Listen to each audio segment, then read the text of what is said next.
লোভনীয় লইট্টা শুটকি মাছের ভর্তা। কালার দেখেই মুখে পানি চলে আসছে, তাই তো? এতটাই লোভনীয় গরম গরম ভাত আপনি 2 প্লেট খেয়ে নিতে পারবেন, আর কিছুই লাগবে না। এতটাই লোভনীয়, আপনি খেতেই থাকবেন আর চাইতেই থাকবেন আরও একটু ভর্তা লাগলে ভালো হতো। যাই হোক, এখানে লইট্টা শুটকি মাছের ভর্তা তৈরি করার জন্য 2টা লইট্টা মাছ নিয়েছি। প্রথমে এর মাথার অংশটা ফেলে দিচ্ছি, পাখনাগুলো ফেলে দিব, লেজ ফেলে দিব। পেটের অংশে অবশ্যই কিন্তু খুব সুন্দরভাবে চেক করে নিতে হবে, অনেক সময় এই মাছগুলোতে কিন্তু পেটের অংশে পোকা থাকে, তাই এগুলো ফেলে দিতে হবে। যদি থাকে, না থাকলে পেটের অংশের এই কালো অংশগুলো আমি ফেলে দিয়ে খুব সুন্দর করে কেটে বেছে নেব। তারপর ছোট টুকরো করে নেব। ছোট ছোট টুকরো করে নিয়েছি, এখন এটাকে আমি ভেজে নিব।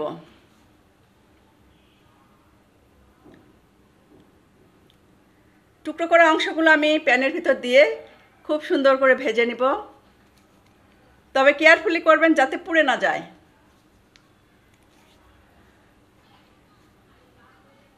এটা আমার ভাজা হয়ে গেছে। এখন এর ভেতরে পানি ঢেলে দিব এবং এই পানিটা দিয়ে এটাকে ধুয়ে নিব। এই পানিটা ফেলে দিব আর কি।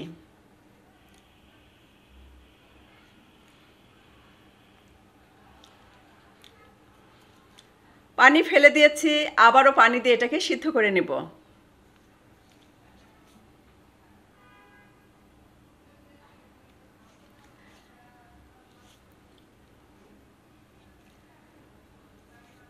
ঢাকনা খুলে এর ভেতরে একটু হলুদের গুঁড়া দিয়ে দিচ্ছি। নেড়েচেড়ে আবারও ঢাকনা দিয়ে ঢেকে দিব এবং পানি শুকিয়ে আসা পর্যন্ত অপেক্ষা করব। অবশ্যই পানির পরিমাণটা এমনভাবে দিবেন যাতে করে এই মাছটা খুব সুন্দরভাবে সিদ্ধ হয়ে যায়। হলুদের গুঁড়া দিলে যেটা হবে, মাছ যেহেতু একটু হালকা গন্ধ থাকে, এই গন্ধ ভাবটা দূর হবে, সাথে খেতেও ভালো লাগবে। আমি প্যানে দিয়ে দিচ্ছি তেল, পেঁয়াজ রসুন ভেজে নেব। সরিষার তেল দিয়েছি।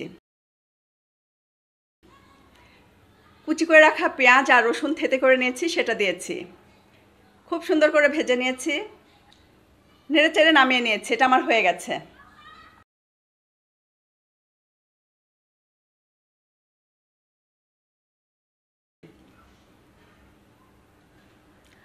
শুকনো মরিচ ভেজে নিয়েছি, বটার অংশ ফেলে দেব, বিচিগুলো ফেলে দেব, তারপর অল্প লবণ দিয়ে এটাকে বেটে নেব। যারা যেমন ঝাল খান সেভাবে কিন্তু মরিচ এখানে অ্যাড করবেন।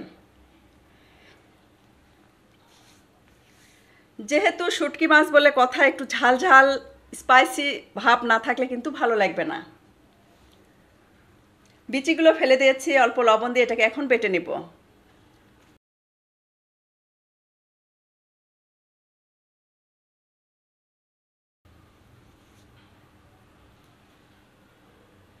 খুব সুন্দর করে মরিচ বেটে নিয়েছি। এখন আমি সিদ্ধ করে রাখা সেই শুটকি মাছ দিয়ে বেটে নেব।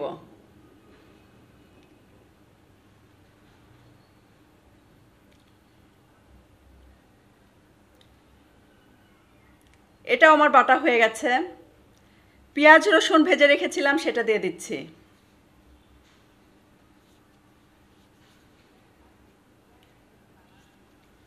অনেকেই কাঁচা পেঁয়াজ পছন্দ করেন, তারা ভাজা পেঁয়াজের পরিবর্তে কাঁচা পেঁয়াজটা ব্যবহার করতে পারেন, তবে কাঁচা পেঁয়াজও কিন্তু এই রেসিপিতে আমি অ্যাড করেছি।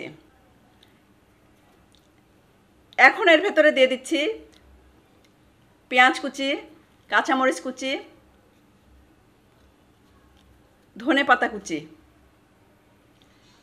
এখন আর বাটাবাটির কোনো দরকার নেই, জাস্ট হাত দিয়ে মাখিয়ে নিলেই চলবে। মাখামাখির কাজটা খুব সুন্দরভাবে হাত দিয়ে করবেন। মাখা যত সুন্দর হবে এই ভর্তা কিন্তু খেতে তত ভালো লাগবে।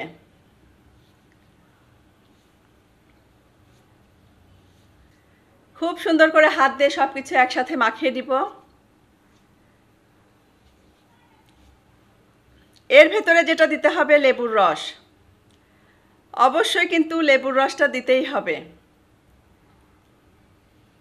লেবুর রস দিয়ে দিচ্ছি।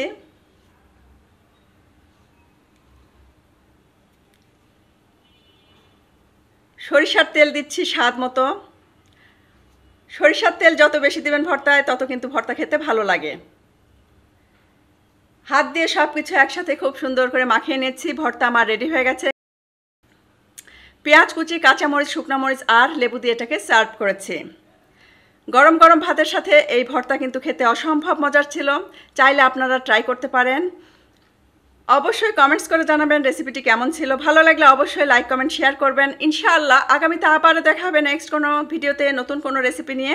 সে পর্যন্ত সবাই অনেক বেশি ভালো থাকবেন, আমাদের জন্য দোয়া করবেন। আল্লাহ হাফেজ।